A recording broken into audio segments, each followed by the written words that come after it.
There is an ancient Chinese proverb that says, people have a tendency to the good, just as water has a tendency to flow down. And working with the type of people that I've worked with, from the very saintly, humble monks and nuns, and even the good, hard-working men and women at our parishes, to the gangbangers and the drug dealers and people who have seemed to have hit rock bottom, I can say there's a truth to that all people want to be good. But all the rivers I know, they go flowing down to the stream, to the sea, to the oceans. Not all the people I know, however, I can say the same thing about. So how do we explain that? Well, Mother Teresa once said, if there are hungry people in this world, it is because I have not fed enough people.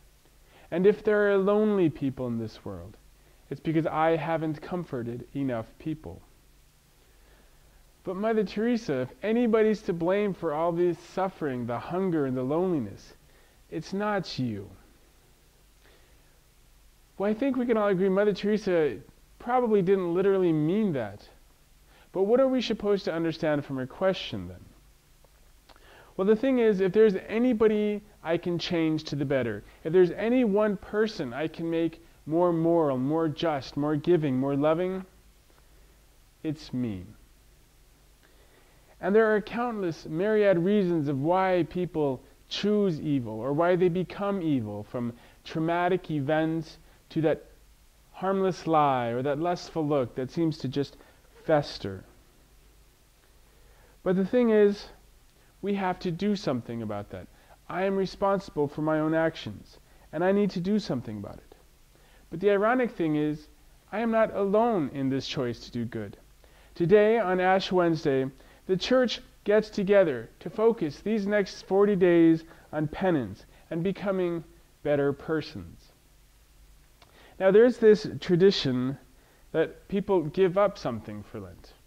For example, a few years back, my cousin gave up drinking Coca-Cola. And on the Friday after Ash Wednesday, she went to a basketball game with my brother. And in the middle of her Coca-Cola, she said, "Oh no, I forgot. I gave up Coke for Lent." Oh well, there's always next Lent. Well, I don't know about that tradition about giving things up for Lent. What are all the rules and regulations? What I do know, however, is that failure is not in falling, but in not getting up again. And what the Church actually prescribes during Lent is not giving up something, and if you fail, well, that's it, maybe next Lent. But it has 3 tenets: prayer, fasting, and almsgiving. The first is prayer. These next 40 days should be a way for us to rededicate ourselves to the Lord, maybe in light of all our sinfulness, how we can identify with Christ on the cross, Christ's suffering in the desert. Prayer. Penance. Penance frees my heart for the desires that God has given me, frees them from the desires that the world has given me, so that I may become a stronger person. If I need to forgive somebody, I'm used to not always getting things my way, to not always eating that greasy donut, but to doing what's right, what's healthy. And finally, almsgiving, where the rubber hits the road. I mean, prayer can be easy. We can sit in front of God and we can feel good about all the good things we're doing. And we could do penances and we could do harsh, severe, whatever penance we want to do. But do our hard penances make us judgmental to those who don't do the same penances that we do? Or does giving up coffee in the morning make us grumpy and grouchy towards those whom we love? Can we really sacrifice cable TV or the extra night out just to put more food cans in the pantry for the poor? Can we reach out to those whom we are called to love? Those are the sacrifices that really matter.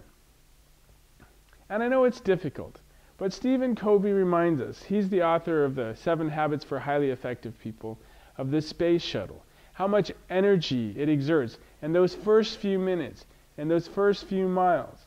But once it hits orbit, it travels so much further and so much longer at a mere fraction of the same energy used. And so it is with us. When we start making these changes, sure, these 40 days, they might be difficult, especially at first. But once Once we make that change, we can soar up to the heights of God. Just as water flows down, we will soar up to God and to His oceans of mercy and love. So I wish you a very successful and happy next 40 days of Lent.